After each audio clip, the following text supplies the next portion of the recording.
Madam నమస్తే అండి. ఏం పేరు మీ పేరు? మంజులావాణి సార్. మంజులవాణి గారు, తెలంగాణలో ఇప్పుడు ఎంపీ ఎలక్షన్స్ జరుగుతూ ఉన్నాయి. మొత్తం మన 17 స్థానాలు.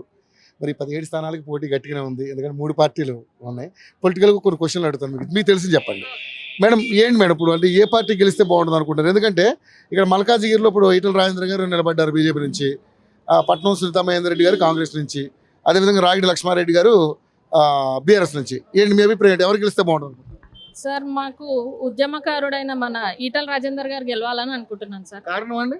ఇప్పుడు మీరు చెప్పిన ఆ ఇద్దరు వ్యక్తుల పేర్లు కూడా మాకు కనీసం తెలియని కూడా తెలియదు సార్. వాళ్ళ ఫేసులు తెలియవు, వాళ్ళు తెలియదు మాకు. ఈటల అన్న ఏంటంటే మనకి కరోనా కాలంలో కూడా ఆయన వైద్య మంత్రిగా ఉన్నప్పుడు కూడా చాలా సేవలు అందించారు. ఫస్ట్ టైం ఎవరు పేషెంట్స్ని మాట్లాడిన పరిస్థితిలో కూడా ఆయన ప్రాణాలకు తెగించి వెళ్ళి మాట్లాడించి అందరికీ హెల్ప్ చేశారు చాలా మటుకు.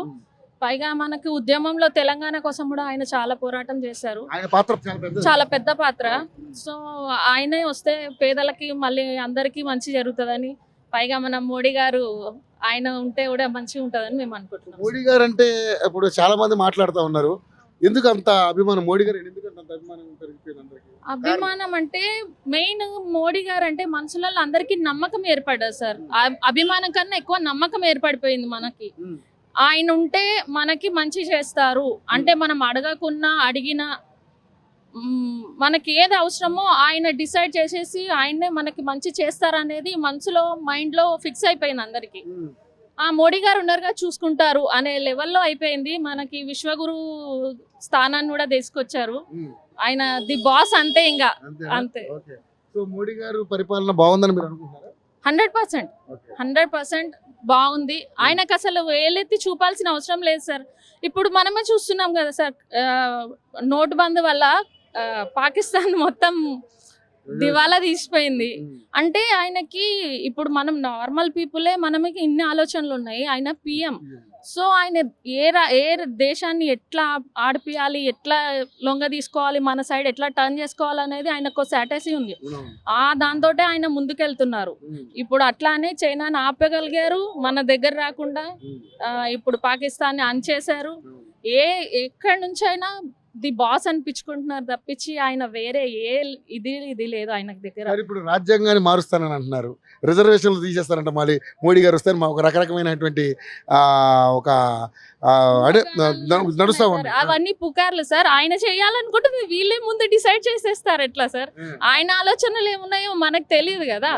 ఇవన్నీ పుకార్లు సార్. ఆయన చేయాల్సింది ఆయన చేస్తారు. జనాలకి ఏదైనా మంచిగా చేస్తారు, దాన్ని తప్పు చెడు అయితే చేయరు సార్. వీళ్ళందరికీ రాజకీయం కావాలి అంతే తప్పించి వేరే ఏం లేదు. వీళ్ళకి రాజకీయంకి అడ్డు పెట్టుకునేటివి అవే, ఆ రిజర్వేషన్లు అని అవని ఇవన్నీ అడ్డు పెట్టుకుంటున్నారు తప్పించి ఆయన అట్లా కాదు. ఆయన ఏ రిజర్వేషన్ల కోసము దేనికోసం ఇది కాదు. ఇప్పుడు ఓసీలకు కూడా రిజర్వేషన్ ఆయనే ఇచ్చారు సార్. 14% 12% ఏదో తెచ్చారు, ఆయనే తెచ్చారు అది కూడా. మరి ఇప్పుడు రాజేంద్ర గారికి గెలిపే అవకాశాలు ఎంతవరకు ఉన్నాయి? 100% ఉన్నాయి సార్. 100%. మేము మామూలుగా మహిళా కిట్టీస్ అవి ఉంటాయి సార్, మేమే డిసైడ్ చేసుకుంటున్నాం సార్ ఈటల గారికి వేసేద్దాం, ఇక్కడ మోడీ గారే రావాలి అంతే అంతే సార్. మెజారిటీ 2 lakhs దాటాలని అనుకుంటున్నాం మేము. అంటే 17 స్థానాల నుంచి మేము అనుకునేది 17 స్థానాలు కదా. ఎన్ని రావచ్చు అనుకుంటున్నారు బీజేపీకి? 14 వస్తాయని గెస్ చేస్తున్నాం సార్. 12 or 14 వరకు వస్తాయని. ఎందుకంటే మన మోడీ గారు పవర్ ఆ మాత్రం చూపించలేకపోతే ఇంకా ఇంకెందుకు సార్, మన అభిమానం ఎందుకు మరి ఇంకా. Thank you.